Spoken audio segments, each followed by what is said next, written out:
Well, I'm really excited to be here with you today. There is a new book that you helped put together, and this is an amazing book. It's a collection of devotionals, writings from your father, Mhm. Johnny Cash. The book is called Walking the Line 90 Devotions of Truth and Hope, based on the faith of Johnny Cash. So, how did you go about putting this together? I would imagine there was a lot that you had to go through and parse through to find these devotions.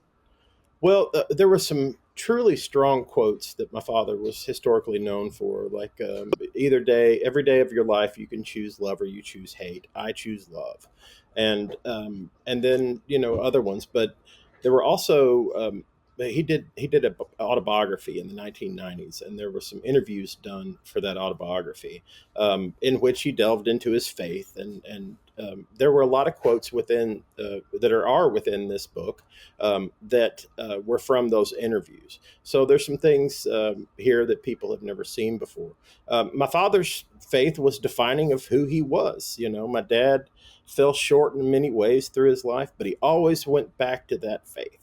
He always carried that with him, no matter what, wherever he went. Everything that he did in his life, that was a foundation. And a lot of people go through struggles and hardships, and they'll seek out hope, and they look to someone like my dad, who fell short, who was very human, but came back to full circle, and found faith at the times that it was essential in life, and carried it with him through the good times and the bad. And so people connect with my father on many different levels. People come to me and say, "Hey, what else did your dad have to say? What did he believe in?" And so that's what this book is about. It's about reflecting and finding hope in my father's particular faith.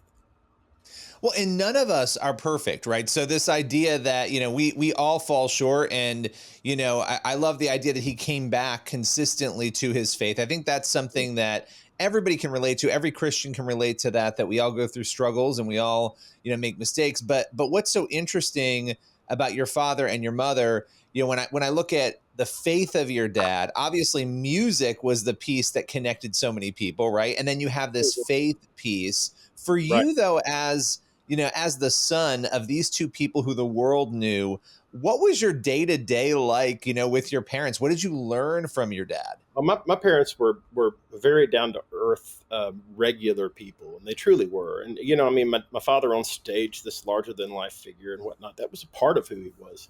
But the man beneath it all had a great sense of humility in many different ways, and so it made it that much easier to be around him. And the things that he stood for are the essential aspects of love and respect for family and forgiveness, for one thing. And it's the way that he lived his life by example. And so I try to glean from those examples. And yeah, he let people down. He let me down, as I have done likewise.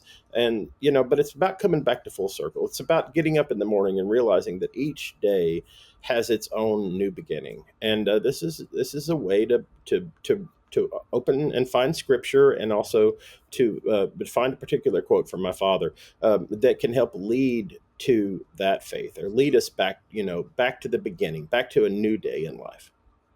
Yeah, how did your dad's faith sort of shape you? And and obviously we can look at our parents' mistakes and their victories, but specifically seeing him live that faith out. I mean, here you are now carrying this legacy on, and we'll talk about why you think that's important. But how did his faith impact your own faith?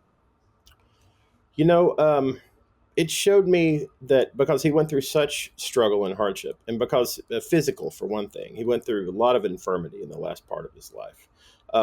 His faith was like unto Job, that he did not curse God. He he realized that he was human, and his faith helped carry him. And so, in like matter, when I go through struggles, when I'm at hard points in my life, when I'm questioning my own ability as a human, or I've fallen short, I remember what my father stood for. I remember his face. I remember the beauty that he carried at those times of hardship, and then it helps me find it within myself. It truly does, to know that this is my path now. And from his wisdom and from his understanding, I can also find hope within my own life. It's interesting too, because here we are. This book is coming out on the 19th. You've got really this whole legacy that you've carried forward of your parents, and a lot of people, they might not choose to do that. They might choose to not continue this work, not to continue spreading the message. What keeps you continuing on that path to keep that legacy alive? You know, it's finding joy every day in the memory, in hearing from that 16-year-old boy who is depressed and has lost their way and has heard one of my father's songs and has found out something about my dad that strikes hope within them. They reach out to me and they say, thank you, because I can't thank your father, but I want to thank you for the joy that he has brought back into my life. For people tell me on a regular basis, without your dad, I would be lost. I would not be here.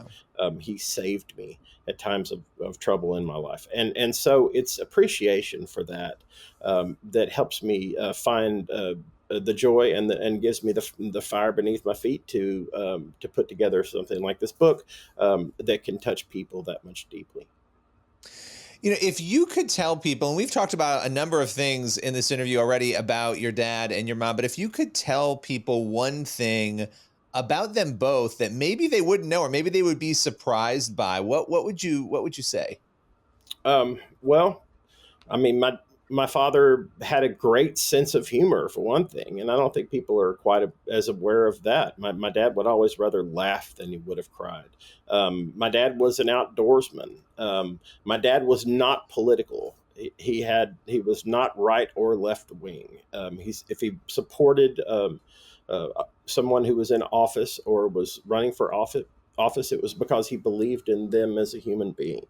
And I mean, it's that.